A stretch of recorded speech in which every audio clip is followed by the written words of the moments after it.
কেমন আছেন সবাই? আশা করি ভালো আছেন। সবাইকে স্বাগতম আমার চ্যানেল জুয়েলারি অর্ডারতে। আজকে আপনাদের দেখাবো এই কানের দুল জোড়া আমি কিভাবে তৈরি করেছি। চলুন কথা না বাড়িয়ে দেখে নেওয়া যাক। প্রথমেই আমি মাউন্ট বোর্ড গোল করে কেটে নিয়েছি। তারপর আমার কাছে একটি সুতির কাপড় ছিল যার মধ্যে হালকা এমব্রয়ডারি করা। আমি একটি কেচির সাহায্যে গোল করে মাপ নিয়ে কেটে নিচ্ছি।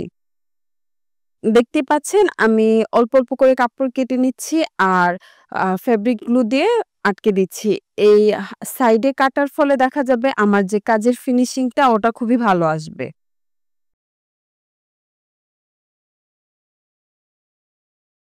অফ ক্যামেরা আমি আরো একটি তৈরি করে নিচ্ছি। তারপর আমি কাপড় সেলানোর যে সুই আছে একটু বড় আকারের সেই সুইটা দিয়ে আমি আমার পেছনের যে সাইডটা হবে মাউন্ট বোর্ডের সেটাতে আমি একটি হোল করে নিব।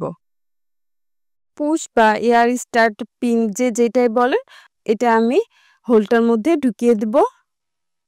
তারপর ফেব্রিক গ্লু দিয়ে ভালোভাবে আটকে দিব। তারপর আমি নিয়ে নিয়েছি ডাবল করে সুতা। এটা হলো আমরা যে কাপড় সেলাই করি সেই সুতাগুলো আমি এই দুলটার সাইড দিয়ে ভালোভাবে সেলাই করে নিব।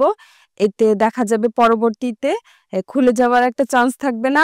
আর যারা আপনারা হ্যান্ডমেড জুয়েলারি বিজনেস করতে চান তারা অবশ্যই সাইড দিয়ে ভালোভাবে সেলাই করে নিবেন। হাতে যত বেশি ভালোভাবে সেলাই করবেন আপনাদের জুয়েলারি গুলো দেখা যাবে ততই মজবুত হবে। তারপর আমি নিয়ে নিয়েছি নয়েসলেস ঘুঙরু বা ঝুলুরি, আপনারা যেটাই বলেন।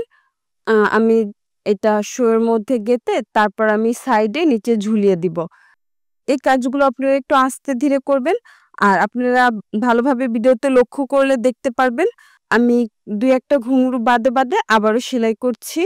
এতে দেখা যায় ঘুঙরুটার যে ফিনিশিংটা ওটাও ভালো আসবে নিচের যে কাজটার। আপনাদের যদি এই ইয়াররিং রিলেটেড কোনো প্রশ্ন থেকে থাকে অবশ্যই আমাকে কমেন্ট করে জানাবেন। আমি চেষ্টা করব আপনাদের কমেন্টের রিপ্লাই করতে।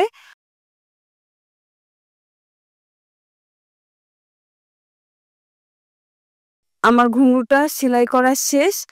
আমি এখন ভালোভাবে আপনারা দেখে নিন কিভাবে আমি লাস্টে গিঁট দিয়ে নিচ্ছি। আপনারাও এভাবে গিঁট দেওয়ার চেষ্টা করবেন, এতে খুলে যাবে না। সেলাই করা শেষে সুতাটি আমি একটি কেচির সাহায্যে কেটে নিচ্ছি।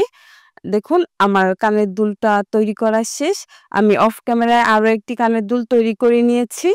ভিডিওটি শেষ পর্যন্ত দেখার জন্য সবাইকে অসংখ্য ধন্যবাদ।